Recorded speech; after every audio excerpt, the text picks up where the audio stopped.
Hey guys, welcome back to Real Housewives Recaps. Today, we're talking Uncoupled. First of all, a huge thank you to each and every one of you who reached out to me in my comments and my DMs and everywhere else to let me know I needed to get my eyeballs on the show. Thank you, thank you, thank you. I just watched episode 1. I loved it, and I had to immediately jump on and get some thoughts down and talk to you guys about it because you're my people. And you guys never steer me wrong. Thank you for the recommendation. Thank you for taking time to let me know about this show. I really appreciate each and every one of you for doing that. Now, if you're like, Jen, what the heck are you talking about? Pause this. Go watch Uncoupled. It's on Netflix. I didn't even pay attention to how many episodes there were, but everybody said you gotta go watch it. Oh, it's 8 episodes. So you gotta go watch it, Jen. You gotta go watch. So I did. Again, you guys never steer me wrong. I watched an episode. I was like, oh my God, this is so good. And I had to jump on and, again, record my thoughts on it. So here we are. Here I am freshly after watching it. So I have no idea where we're going. Pause this if you haven't seen it. Go watch it because I don't want to spoil anything. I want you to see it with your eyeballs first because it's so good.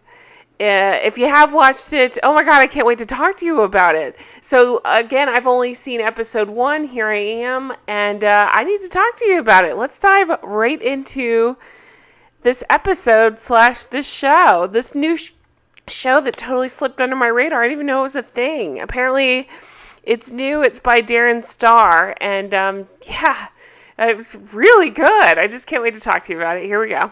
Before we dive in, I do have to plug my Patreon. Check out patreon.com / Real Housewives Recaps, where I'm recapping the original Sex and the City series, doing deep dives, looking at behind the scenes information, going episode by episode. So check that out, and let's jump in. Okay, so this episode is called Chapter 1, and we start out in this beautiful New York City apartment. Gorgeous, right? And we hear happy birthday. So immediately we see Neil Patrick Harris. Makes no sense that he looks as good as he does and continues to age defy. I don't understand it. I don't know what voodoo that is, but I need some of it. Okay, so he is in bed with his partner, Colin. Colin, this very handsome guy.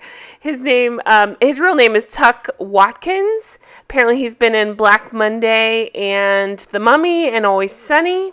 So we find out that it is Colin's 50th birthday. So Michael, again, Neil Patrick Harris is saying, I love you, old timer, and promising that they're just going to have a nice dinner, just the two of them, and they're very excited about this evening. Okay, again, if you have not watched this, jump off, go watch it, because I'm about to talk spoilers. So immediately, right, we can tell that something's up. I mean, we know what the show's about, so of course we can tell something's up. But that actor's doing such a good job where he's present, but he's not really there. Like, you can tell something's wrong, he's pulling back, and we're not really sure what's going on. So Michael is planning this surprise party, which we will get into in a little bit. Okay, so from here, Michael goes to meet with I'm going to call her his friend, Suzanne. They work together in some capacity. I don't know. He's a realtor. I can't tell if she's another realtor. It seems to be more that she might be his assistant. Unclear. Doesn't matter. But Suzanne is played by Tisha Campbell. She's been in everything from Martin to Last Man Standing to Empire. You name it, she's been in it. Okay. So again, they're in the beautiful real estate, high-end New York. They're all these apartments they showed were absolutely gorgeous. Okay, so Suzanne went out with a guy on Hinge. She's telling Michael about it, basically how bad it is to be single. Apparently this guy told her, quote, she would be hot if she lost 10 pounds, but that she could still sit on his face. Oh my God. So Michael says, oh, good, chivalry's not dead. So just showing, it sucks to be single. It's sucky out there. Here you go. Setting up Michael to fall on his face. So Michael and Colin have been together for 17 years. Apparently they met running into each other in a club. And Michael is just over the moon about him, still talking about how much he loves him and that he'll be his boyfriend forever. Again, precursor set up, right? So we find out Colin is a hedge fund manager. When you hear the word, so I trade stocks on the side, but when you hear the words hedge fund manager, your ears should perk up. That goes into the big bucks. Must be nice. But their apartment is absolutely gorgeous. So I guess, between him doing that and Michael doing high-end real estate, lots of money here. Okay, so, by the way, during the day, Michael gets a call from his housekeeper saying that they had been robbed, Michael and Colin. That apparently somebody had come in and just taken weird stuff like towels, a speaker, some clothes. Michael dismisses it like, weird. But he didn't hear from Colin. He didn't seem to think about it too much. So when he meets up with Colin, he's like, oh, by the way, you didn't return any of my calls. Did you check out the apartment? What happened? About the robbery. And Colin, right before they walk into what's supposed to be a private dinner, but is this huge surprise party that Michael is throwing for Colin. So it's at this moment, as Michael's opening the door, that Colin says, we weren't robbed. I moved out. And then they have to go into the surprise party. This huge, beautiful surprise party that Michael has thrown. And Colin has just hit Michael upside the head with this. Michael has to pretend like he's okay at this party when clearly he's not. Same with Colin. They have to pretend. And I gotta give the actors credit here because as I'm retelling it, it would be so easy to be like, oh, Colin's such a dick. And he is a dick for moving out and not telling Michael. That's pretty shitty. But they handle it in such a way where you kind of see that Michael lives in his own little world and isn't listening to Colin. Now, there's something that comes at the end that's going to make me hate Colin, and we'll talk about that, but we're not there yet, so let's get back to the party. So Michael's wandering around this huge dark venue trying to find Colin so they can just have a minute to talk, to see what's going on. Everybody's telling Michael, hey, just relax. You look more shocked than Colin did. Having no idea it's because, well, again, Colin just dropped this huge bomb on him. Now, while at the party, Michael sees his mom and dad. I have to point out, Mom is played by Stephanie, I think it's Farsi. I kept thinking she's so familiar to me, and I couldn't place why. Well, she's been in a lot of stuff, too. But I remember her from the movie The Great Outdoors. I love that movie with John Candy, Dan Aykroyd. If you don't know what I'm talking about, go watch Great Outdoors. Okay, so we get to see Colin, and can I just say, hello, Colin. They make him take his shirt off and put on angel wings, and holy chiseled abs, Batman. It's unbelievable. So Michael's up on stage. They play I Will Always Love You and make him make this toast to Colin, and it's incredible. It's so awkward and awful, but then Michael pivots, faces Colin and says, my partner, my best friend, my everything, and can't imagine my life without you, and it doesn't make any sense, that kind of thing. So he's basically sending these messages to Colin, and after the party they're talking, and yeah, it's not working. Colin is just not having it. Colin basically says he intended to talk to Michael at the dinner they were supposed to have, but Michael blindsided him with this surprise party, and that he needs time on his own. Michael wants to know who Colin used for his realtor. Weird priority, right? And Colin says, you're making it all about you, and he ends up leaving. Next morning, hello, again. Incredible, amazing figure. Unbelievable. Okay. Michael's alone in bed. He texts Colin, we need to talk. We find out that Colin has made an appointment at a couples counselor. So Michael is taking this to mean, okay, he wants to work on it. Cool. Suzanne and Michael meet up to look at a potential listing. He tells her about Colin leaving. And again, I love Suzanne. Her character is very funny. She says to Michael, I would be interviewing hitmen if I were you.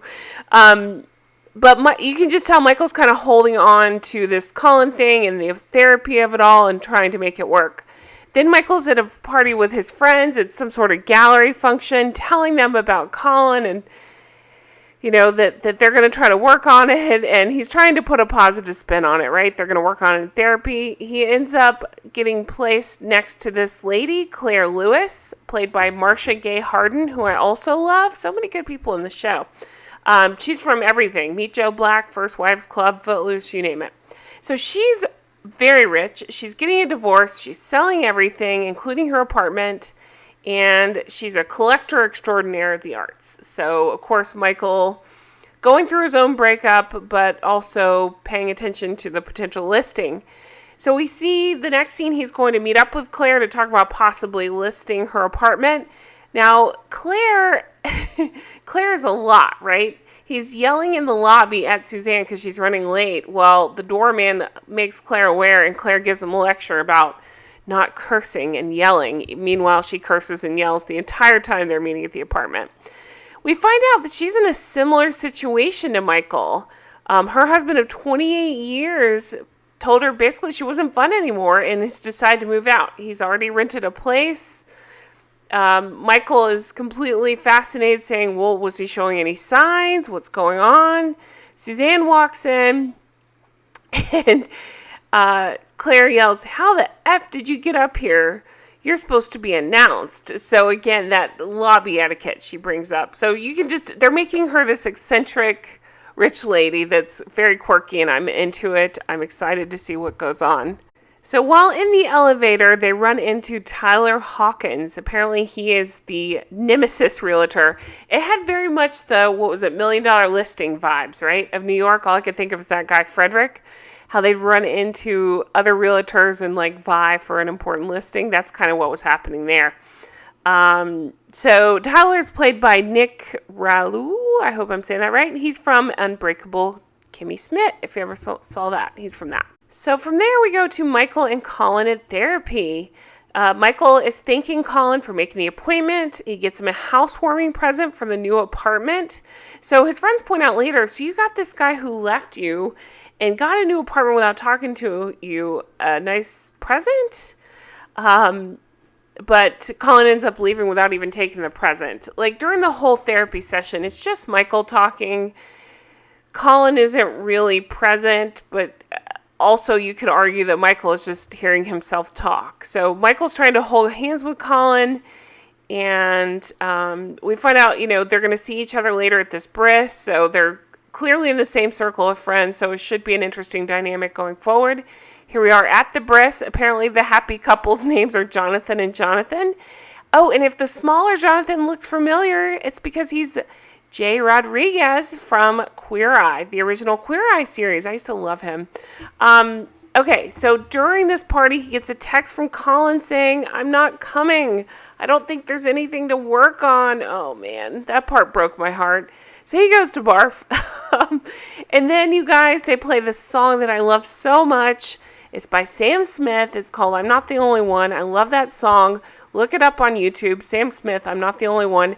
Do you know on YouTube that thing has 1.4 billion views? I'm not kidding. Isn't that incredible?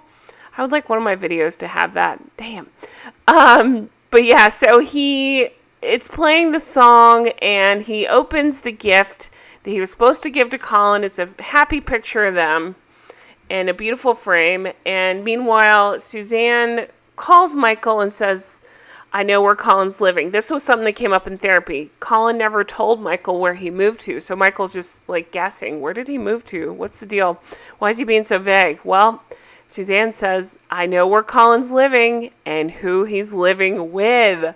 Dun, dun, dun. So literally the last line is Suzanne saying, can you meet me for a drink? And that's how it ends. Oh, what a cliffhanger. So as soon as I hit finish record on this thing, I'm going to immediately watch episode 2. So I'm down to keep going with the show. Let me know your thoughts. Obviously, so many of you requested that I talk about this show. So here we are, and I'm happy to keep going if that's what you guys want to do. I'm hooked.